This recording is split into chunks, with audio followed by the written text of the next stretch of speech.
Digital breaking చూస్తున్నాం. NRI మహిళ రోజా అనుమానాస్పద మృతిపై కేసు నడుస్తూనే ఉంది. కొంతకాలంగా విచారణ వేగవంతం చేశారు 3 టౌన్ పోలీసులు. సో దీనికి సంబంధించి అప్డేట్స్ చూస్తున్నాము. హోటల్ సిబ్బందిని ఆదివారం పిలిచి ఈ సంఘటన జరిగిన 6వ తేదీన మేఘాలయ హోటల్ రూమ్ నంబర్ 229లో అసలు ఏం జరిగిందని వివరాలు సేకరించారు. రోజా, ఆమె స్నేహితుడు పిల్లా శ్రీధర్ ఎప్పుడు హోటల్కి వచ్చారు, వారి కోసం ఎవరైనా వచ్చారా, హోటల్ సిబ్బందితో ఎలా ప్రవర్తించేవారు తదితర వివరాలు ఇవన్నీ కూడా అడిగి తెలుసుకున్నారు. అయితే ప్రాథమికంగా ఆత్మహత్యగా పోలీసులు నిర్ధారిస్తున్నప్పటికీ పోస్ట్ మార్టం రిపోర్టు వస్తే కానీ ఏమీ చెప్పలేని పరిస్థితి అయితే నెలకొంది. సో ప్రజెంట్ దానికి సంబంధించినటువంటి డీటెయిల్స్ చూస్తున్నాము. స్నేహితుడు శ్రీధర్ను కలవడానికి వచ్చినటువంటి రోజా అనుమానాస్పద మృతి పట్ల అనేక అనుమానాలు వ్యక్తమవుతూ ఉన్నాయి. అలాంటి సిచ్యువేషన్ మనం ప్రెజెంట్ చూస్తున్నాము. రోజా మృతికి సంబంధించి ఈ కేసును మొదటి నుంచే కప్పిపుచ్చుకునే ప్రయత్నం అయితే చేస్తూ ఉన్నారు పోలీసులు. సంఘటన జరిగిన తర్వాత సాయంత్రం మేఘాలయ హోటల్ మేనేజర్ ఫిర్యాదు చేస్తే కనీసం ఏమీ జరగనట్లు 3వ పట్టణ పోలీసులు వ్యవహరించారు. చివరికి మీడియా ప్రతినిధులు పోలీసులను అందరినీ కూడా గ్యాదర్ చేసుకొని సంప్రదించినా ఎటువంటి ఇన్ఫర్మేషన్ అయితే ఇవ్వలేదు, ఏమీ లేదని, అటువంటిది ఏమీ లేదనే కప్పిపుచ్చే ప్రయత్నం అయితే చేశారు. అయితే మీడియాలో పెద్ద ఎత్తున కథనాలు రావడంతో పోలీసులు ఇక విచారణ చేయాల్సిందే అని విచారణను షురూ చేశారు. కానీ ఎఫ్ఐఆర్లో నమోదు చేసిన అంశాలను పరిశీలిస్తే కేసును నీరుగార్చే విధంగానే కనిపిస్తూ ఉంది. సో దానికి సంబంధించిన ఇప్పుడు బ్రేకింగ్ చూస్తున్నాము. కిటికీ లేని బాత్రూంలో ఉరేసుకునే అవకాశం అసలు ఎలా ఉంటుంది అనే అనుమానాలు వ్యక్తం అవుతున్నాయి. దీనికి సంబంధించి పూర్తి డీటెయిల్స్ మా ప్రతినిధి రాజుని అడిగి తెలుసుకుందాం. రాజు, చూస్తున్నాము కేసుకు సంబంధించి విచారణ జరుగుతోంది. దీనికి సంబంధించి ఏం డీటెయిల్స్ ఉన్నాయి, ప్రెజెంట్ ఏ అంశాలు వెలుగులోకి వచ్చాయి?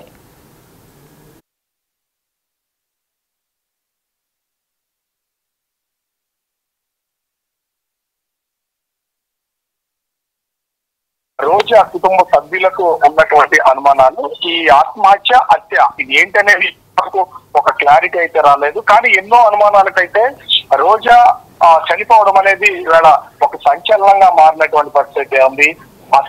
రోజా ఆ మేఘాలయ హోటల్ కి ఎందుకు వెళ్ళింది, ఎవరిని కలవడానికి వెళ్ళింది అనే విషయాలు బయటికి రాకముందే ఈ కేసును పూర్తి స్థాయిలో నీరుగార్చి కప్పిపుచ్చే ప్రయత్నం అయితే విశాఖ 3 టౌన్ పోలీసులు చేసినట్లుగా ఇక్కడ స్పష్టంగా అర్థమవుతుంది. ముఖ్యంగా శ్రీధర్ మేఘాలయ హోటల్లో రూమ్ నెంబర్ 229లో అతను స్టే చేసినటువంటి పరిస్థితి ఉంది.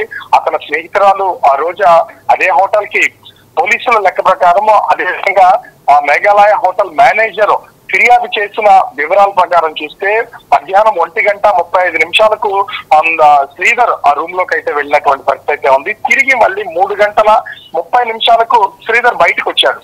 అంటే దాదాపుగా రోజా శ్రీధర్ ఇద్దరు కలిసి 229 రూమ్ నెంబర్ లో 2 గంటలకు పైనే ఉన్నారు. అసలు ఈ 2 గంటల పాటు ఏం జరిగింది అనేది ఇప్పుడు ఒక పెద్ద మిస్టరీగా మారినటువంటి పరిస్థితి కనిపిస్తుంది.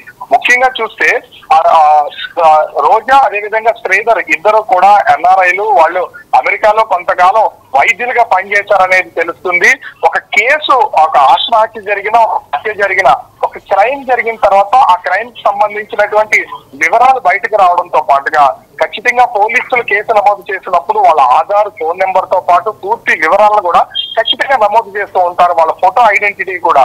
ఇక్కడ కేసు జరిగి అంటే ఆత్మహత్య లేదా హత్య అనేది తేలకపోయినా ఈ క్రైమ్ జరిగింది 6వ తేదీనైతే 6వ తేదీ నుంచి ఈ రోజు వరకు కూడా పోలీసులు కేసుకు సంబంధించినటువంటి వివరాలు కానీ లేదా ఫొటోస్ కానీ వేటిని బయట పెట్టలేదంటేనే ఈ కేసుని ఏ విధంగా నీరుగార్చే ప్రయత్నం చేస్తున్నారనేది ఇక్కడ స్పష్టంగా అర్థమవుతుంది.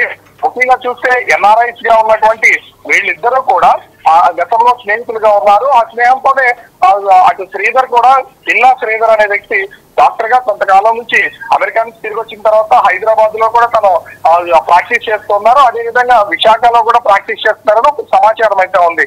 ఈ నేపథ్యంలోనే హోటల్ మేఘాలయలో శ్రీధర్ దిగడం, శ్రీధర్ ని కలవడానికి, అసలు శ్రీధర్ ని కలవడానికి రోజా ఎక్కడి నుంచి వచ్చారనే వివరాలు కూడా బయటకు వచ్చినటువంటి పరిస్థితి లేదు. రోజా కలవడానికి అయితే వచ్చారా అంటే ఒక రోజు వచ్చారా లేదా 2-3 రోజుల నుంచి తరచు ఈ శ్రీధర్ ని కలుస్తున్నారా అనేది తెలియాల్సినటువంటి పరిస్థితి అయితే ఉంది. అయితే ఆ కేసు పెట్టినటువంటి అంటే మేనేజర్ హోటల్ మేఘాలయ సంబంధించినటువంటి సిబ్బంది కూడా కొంత కేసుని తప్పుదోవ పట్టించే ప్రయత్నం అయితే చేస్తున్నారు. ఎందుకంటే వాళ్ళు ఎప్పుడు వచ్చారు, వాళ్ళ ఐడెంటిటీ ఏంటి, వాళ్ళ అడ్రస్ ఏంటి అనేది కూడా ఖచ్చితంగా రిసెప్షన్ లో ముందు నమోదు చేయాలి. హోటల్లో సీసీ కెమెరాలకు సంబంధించినటువంటి ఖచ్చితంగా ఫుటేజ్ ఉంటుంది, అదేవి బయట పెట్టకుండా కేవలం ఫిర్యాదు చేశారు పోలీసులు కూడా. ఇక్కడ విచిత్రం ఏంటంటే పోలీసులకు సంబంధించినటువంటి కేసు నమోదు చేసిన దానిలో ఒక మహిళ చనిపోయింది, ఆమెకు 48 సంవత్సరాలని మెన్షన్ చేశారు తప్ప ఎక్కడ ఆమె ఒక వైద్యురాలు, ఒక ఎన్ఆర్ఐ లేదా ఆమె ఫలానా ఊరు అనేది ఎక్కడ డీటెయిల్స్ ఇవ్వలేదు. సరికదా ఆమెతో పాటు హోటల్ రూమ్ లో ఉన్నటువంటి శ్రీధర్ పేరు మీడియాలో వచ్చినటువంటి కథనాల ద్వారా బయటకు వచ్చింది తప్ప అసలు శ్రీధర్ ఎవరు, శ్రీధర్ ఆ రూమ్ లో ఉన్నాడా లేదా అనే దానికి సంబంధించి ఆ రిపోర్ట్ లో పేరు కూడా మెన్షన్ చేయలేదు. అంటే ఈ కేసుని పూర్తి స్థాయిలో నీరు గార్చే ప్రయత్నం అయితే ప్రస్తుతం పోలీసులు అయితే చేసినటువంటి పరిస్థితి అయితే కనిపిస్తుంది. అయితే విశాఖ సిటీ శంఖపత్ర వాగ్ది మాత్రం ఈ కేసుని కొంచెం సీరియస్ గా తీసుకుని అండర్ ఇన్వెస్టిగేషన్ అయితే ప్రస్తుతం చేస్తూ ఉన్నారు. అయితే కొన్ని అనుమానాలు అయితే ఈ కేసుకు సంబంధించి ఉన్నటువంటి పరిస్థితి అయితే ఉంది. ఆ రోజు దాదాపుగా శ్రీధర్ తో పాటు 2 గంటల సేపు 229 రూమ్ నెంబర్ లో ఉన్నటువంటి పరిస్థితి అయితే ఉంది. ఆ రూమ్ లో ఉన్నటువంటి సమయంలో ఇద్దరి మధ్యన వాగ్వివాదం జరిగిందా, ఒకవేళ ఆ గొడవ జరిగితే ఆ గొడవలు శ్రీధర్ ఏమైనా ఆత్మహత్య చేశాడా, హత్య చేశాడా అనే దాన్ని కూడా తెలుసుకోవాల్సినటువంటి పరిస్థితి అయితే ఉంది. శ్రీధర్ రూమ్ లో నుంచి 3:30 బయటకు వచ్చి అక్కడ ఉన్నటువంటి హోటల్ సిబ్బందితో ఆ రూమ్ లో లాక్ అయిపోయింది, అది అన్ఎక్స్పెక్టెడ్ గా లాక్ అయిపోయింది, ఆ లాక్ తీయండి అని చెప్పినటువంటిది అయితే కంప్లైంట్ లో తెలుస్తుంది. సిబ్బంది వచ్చి అన్లాక్ చేసి లోపలికి వెళ్లేసరికి అపస్మారక స్థితిలో ఉందని చెప్తున్నారు. కానీ ఆ బాత్రూమ్ లో చేసుకున్నటువంటి రోజాకి అసలు లోపల కిటికీలు లేవు, అదే విధంగా ఆత్మహత్య చేసుకోవడానికి అవకాశం అంటే కట్టి ఉరి వేసుకునేటువంటి దానికి ఏ ఆధారం లేదు, తన చున్నీతో ఉరి వేసుకున్నారని చెప్తున్నారు. కేసులో వాళ్ళు ఇచ్చినటువంటి రిపోర్ట్ లో కూడా అంటే షవర్ కి సంబంధించినటువంటి హ్యాంగర్ కి ఉరి వేసుకుని ఆత్మహత్య చేసుకుందని చెప్తున్నటువంటి పరిస్థితి ఉంది. ఒకవేళ దాదాపుగా 48 సంవత్సరాల్లో ఉన్నటువంటి మహిళ 50 నుంచి 60-70 కేజీలు ఉంటుంది. షవర్ కి కనుక పెడితే ఖచ్చితంగా ఇరిగిపోతుంది. మరి ఆత్మహత్య చేసుకుందా రోజా, లేదా రోజాని హత్య చేసి దీన్ని ఆత్మహత్యగా క్రియేట్ చేసే ప్రయత్నం చేశారనేది తెలియాల్సినటువంటి పరిస్థితి ఉంది. ఇంకో కొన్ని కథనాలు కూడా బయటకు వస్తున్నటువంటిది అయితే ఉంది. రోజా శ్రీధర్ తో ఉన్నటువంటి కొన్ని స్థల వివాదాలని పరిష్కరించుకోవడానికి ఒక అగ్రిమెంట్ చేయించుకోవడానికి ప్రస్తుతం అయితే మేఘాలయ హోటల్ కి వచ్చింది. ఆ అగ్రిమెంట్ జరిగినటువంటి ఆ సమయంలోనే ఇద్దరి మధ్యన జరిగినటువంటి వాగ్వివాదంలోనే ఆత్మహత్య జరుగుండొచ్చు, లేదా క్షణికా విషయంలో హత్య జరుగుండొచ్చు అనేది ఇక్కడ స్పష్టంగా తెలుస్తున్నటువంటి పరిస్థితి ఉంది. దీని మీద ప్రస్తుతం అయితే హోటల్ సిబ్బందిని పోలీసులు పూర్తి స్థాయిలో ఇన్వెస్టిగేషన్ చేస్తున్నటువంటి పరిస్థితి ఉంది. ఇది హత్య ఆత్మహత్య అనేది పోలీసులు తేల్చాలి. అయితే 6వ తేదీన ఈ రోజాకి సంబంధించినటువంటి మృతదేహాన్ని కేజీఆర్కి తరలించారు. తన కుటుంబ సభ్యులకు ఫిర్యాదు చేసినటువంటి నేపథ్యంలో తన భర్త వచ్చి సంతకం చేసి మరి రోజా ఆ మృతదేహాన్ని అయితే తీసుకెళ్లిపోయినటువంటి పరిస్థితి అయితే ఉంది. కానీ ఇప్పటి వరకు దీనికి సంబంధించినటువంటి ఫోటోలు కానీ లేదా వివరాలు కానీ పోలీసులు బయట పెట్టకుండా ఇన్వెస్టిగేషన్ చేస్తున్నామని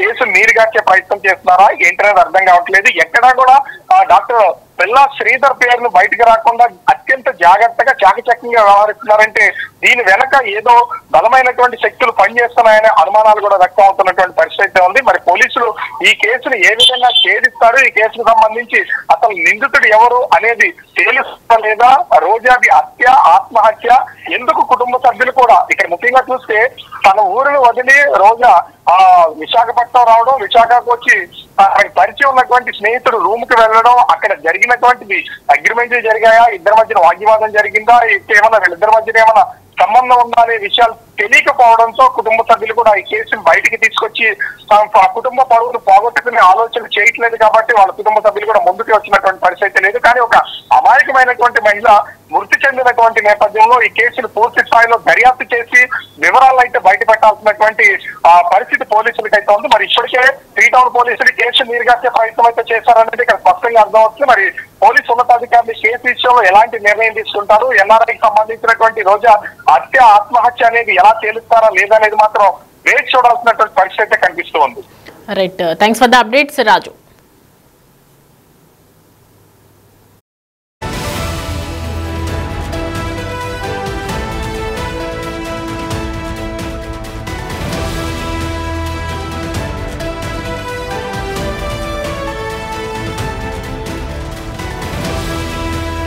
చూస్తున్నాం కదా, ఈ హత్యకు సంబంధించి ఆత్మహత్యకు సంబంధించి పోలీసులు నీరు గార్చుతున్నారు అనే అనుమానాలు వ్యక్తమవుతున్నాయి. సో దీనికి సంబంధించి సిఐ కూడా మాట్లాడారు. ఒకసారి ఆయన ఏం మాట్లాడారు చూద్దాం.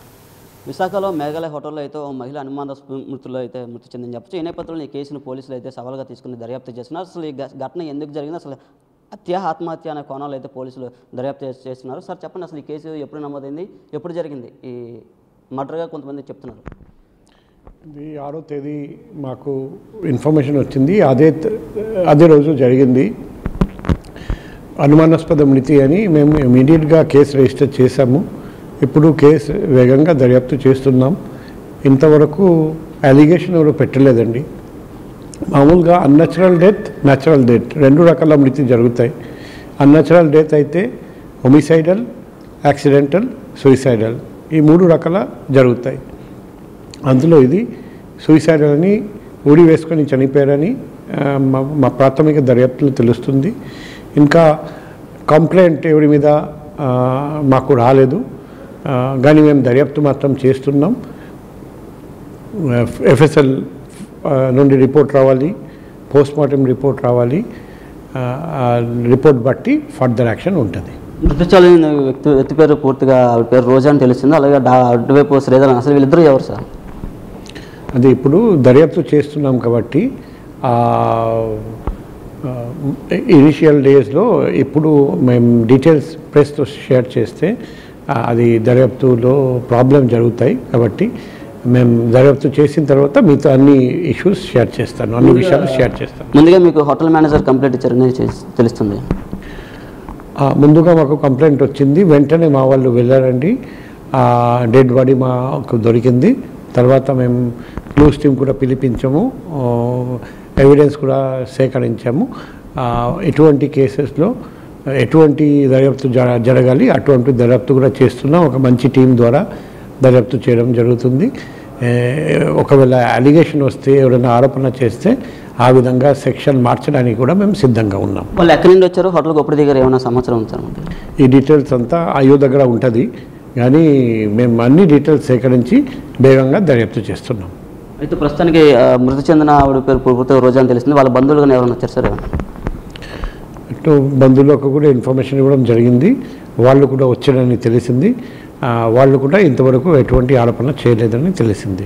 అవతల వ్యక్తి పేరు శ్రీధర్ అని, ఆయన గైనకాలజిస్ట్ డాక్టర్, అమెరికా నుండి వచ్చారని చెప్తాను.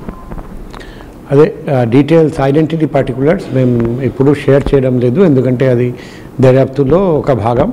సో ఏదైనా ఇష్యూ షేర్ చేయాలంటే ఖచ్చితంగా మీడియాతో షేర్ చేస్తాం.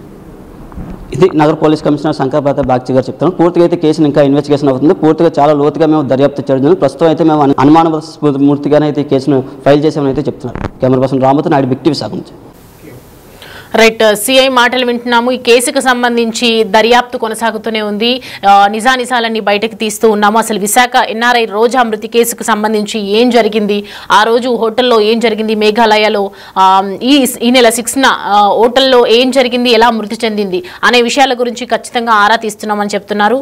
అమెరికాలో ఉంటున్నటువంటి రోజా అనే మహిళ తన స్నేహితుడు ఎన్ఆర్ఐ డాక్టర్ శ్రీధర్ను కలవటానికి 4 రోజుల కిందట విశాఖ వచ్చినట్లు గుర్తించారు. అయితే శ్రీధర్ కూడా 4 రోజులుగా మేఘాలయ హోటల్ ఉంటున్నాడని, అతన్ని రోజా అక్కడికి వచ్చినట్లు, ఆయన్ని కలవడానికి వచ్చినట్టు నిర్ధారించారు. ఈ క్రమంలోనే ఇద్దరి మధ్య ఘర్షణ జరిగిందని చెప్తున్నారు. దీంతో ఆమె ఆత్మహత్య చేసుకుందా, మరి శ్రీధరే చంపేశాడా అనే కోణంలో కూడా దర్యాప్తు చేస్తున్నారు. దర్యాప్తు కొనసాగుతూనే ఉంది. అయితే ఈ కోణంలో దర్యాప్తు జరుగుతున్న నేపథ్యంలో ఈ ఇష్యూపై మీడియాతో మాట్లాడుతున్నటువంటి సిపి హంతకులు ఎవరైనా సరే వదిలిపెట్టమని తెలిపారు. శ్రీధర్ అమెరికాలో గైనకాలజిస్ట్ గా పనిచేస్తున్నట్లు వెల్లడించారు. ఇక ఈ కేసుకు సంబంధించి మరిన్ని అంశాలు విచారణ తర్వాత బయటకు వచ్చే అంశాలు కనిపిస్తున్నాయి. అసలు 2 గంటల పాటు రూమ్ లోనే ఉన్నటువంటి శ్రీధర్ రోజా ఆ రోజు ఏం జరిగింది, ఇద్దరి మధ్యలో గొడవ ఎందుకు జరిగింది, అసలు ఈ ఘర్షణకు కారణం ఏంటి, ఈ ఘర్షణ తర్వాత ఆత్మహత్య చేసుకుందా రోజా లేదంటే శ్రీధరే చంపేశాడా అనే కోణంలో కూడా దర్యాప్తు చేస్తున్నాము. విచారణ వేగవంతం చేస్తున్నాము. అసలు నీరు కార్చినట్లు మేము ఏమీ లేదు. ఈ కేసుకు సంబంధించి అనేక కోణం నుంచి దర్యాప్తు కొనసాగిన తర్వాతనే విచారణ వేగవంతం చేయాల్సిందిగా అనుకుంటున్నాము. సో దానికి సంబంధించినటువంటి కసరత్తు చేస్తున్నాము ఈ కేసుకు సంబంధించి అని చెప్తున్నారు.